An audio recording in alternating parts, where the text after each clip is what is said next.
Hello, welcome back to പ്രിയങ്കരം ഈ സിനിമയും. ഇന്നത്തെ കുട്ടിക്കഥയ്ക്കകത്ത് കുറച്ച് നാട്ടുവിശേഷമാകാമെന്ന് വിചാരിച്ചു.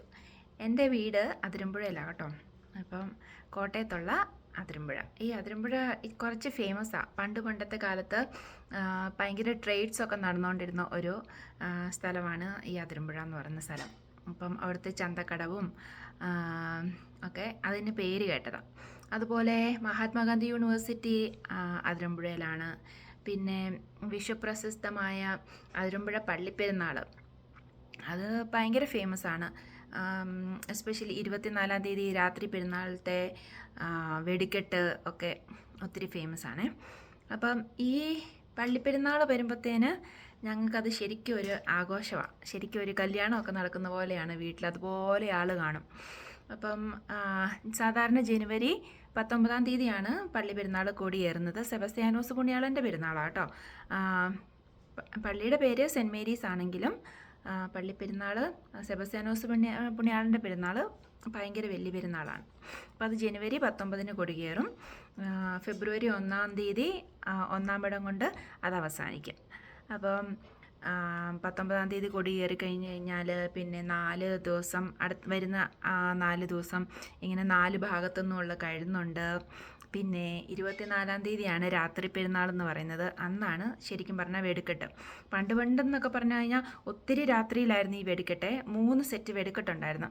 പക്ഷേ ഇപ്പം ഇങ്ങനെ സൗണ്ട് പൊല്യൂഷൻ്റെ ഇതൊക്കെ വന്നതുകൊണ്ട് 10 മണി 11 മണിയൊക്കെ വരെ മാക്സിമം, അത് കഴിയുമ്പോഴത്തേനും തീരും. എന്നാലും ഇപ്പോഴും ഇഷ്ടം പോലെ ഒത്തിരി ആൾക്കാരുണ്ട്.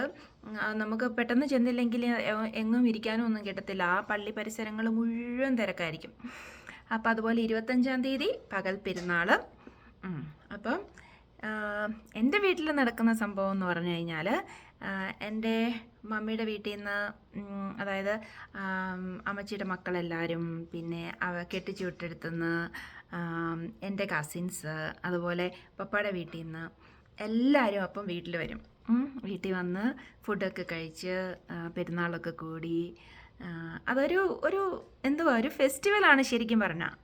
അതിനൊരു പെരുന്നാളെന്ന് പറഞ്ഞു കഴിഞ്ഞാൽ എപ്പോഴും ഒരു ഫെസ്റ്റിവലാണ്. അത് നമ്മുടെ ഒരു അഹങ്കാരമാണെന്ന് വേണമെങ്കിൽ പറയാം. അതുപോലെ ഇപ്പം ഞാൻ ഓർക്കുമ്പോഴത്തേന് കൊട്ടാരക്കരയിൽ നിന്ന് വരും ആൾക്കാർ, പിന്നെ വണ്ടമേട് നിന്ന് വരും, പൈക, പൂഞ്ഞാറ്, മോനിപ്പള്ളി, പിന്നെ പപ്പയുടെ വീട് പാറമ്പുഴയാണ്. അപ്പോൾ അവിടുന്ന് വരും. അങ്ങനെ കെട്ടിച്ചു വിട്ടെടുത്തു നിന്നൊക്കെ ആൾക്കാർ വരും. അപ്പം എല്ലാവരെയും കാണാൻ പറ്റുന്ന ഒരു സമയമാണ് ഈ പെരുന്നാൾ സമയം. ഈ സെയിം പറഞ്ഞ നമ്മൾ ഈ കല്യാണത്തിൻ്റെയൊക്കെ സമയം പറഞ്ഞ പോലെ എല്ലാവരെയും കാണാൻ പറ്റുന്ന ഒരു സമയമാണ് ഈ പള്ളിപ്പെരുന്നാൾ. അപ്പം ഇപ്പം ഓർക്കുമ്പോഴത്തേന് ഭയങ്കര മിസ്സിങ്ങാണ്. ഞാനിപ്പം പെരുന്നാൾ കൂടിയിട്ട് 2016-ലാണ് ഞാൻ ലാസ്റ്റ് പെരുന്നാൾ കൂടുന്നത്. അത് കഴിഞ്ഞിട്ട് ഞാൻ പെരുന്നാൾ കൂടിയിട്ടേ ഇല്ല. ഇപ്പം ഭയങ്കര ആഗ്രഹമുണ്ട് ഇനി ഒരു പെരുന്നാൾ കൂടണമെന്ന്. നമുക്ക് നോക്കാം എന്ന് കൂടാൻ പറ്റുമെന്ന്. അപ്പോൾ കൂടുന്ന സമയത്ത് ഞാനത് ലൈവായിട്ട് കാണിച്ചു തരാം. അപ്പോൾ ഇന്നത്തെ നാട്ടുവിശേഷത്തിൽ, ഇന്നത്തെ കുട്ടിക്കഥയ്ക്കകത്ത് ഇന്നത്തെ നാട്ടുവിശേഷത്തിൽ എൻ്റെ അതിരമ്പുഴയാണ്. എപ്പോഴും അതല്ലേ നമ്മളോട് ആരെങ്കിലും നമ്മുടെ വീട് എവിടെയാണെന്ന് ചോദിച്ചു കഴിഞ്ഞാൽ എൻ്റെ വീട് അതിരമ്പുഴ. എൻ്റെ വീട്ടിൽ ആരൊക്കെ ഉണ്ടെന്ന് ചോദിച്ചാൽ എൻ്റെ പപ്പ, എൻ്റെ മമ്മി, എൻ്റെ ആങ്ങള, പിന്നെ എൻ്റെ അമ്മച്ചി. ഇപ്പം അമ്മച്ചി ഞാൻ ഇങ്ങോട്ട് പോകുന്ന കുറച്ച് നാൾ കഴിഞ്ഞപ്പോഴത്തേന് മരിച്ചുപോയി. 2016 അമ്മച്ചി മരിച്ചു. അത് കഴിഞ്ഞപ്പോഴത്തേന് പപ്പയും ഉണ്ട്, മമ്മിയുണ്ട്. ബ്രദറില്ല, ബ്രദർ വെളിയിലാണ്. അപ്പം ആ ഒരു വീടും എൻ്റെ വീടിൻ്റെ സ്ഥലവും ഒക്കെ എപ്പോഴും നമുക്ക് സ്പെഷ്യലാണല്ലേ. അപ്പം ഇന്നതാണ് എൻ്റെ കുട്ടിക്കഥ.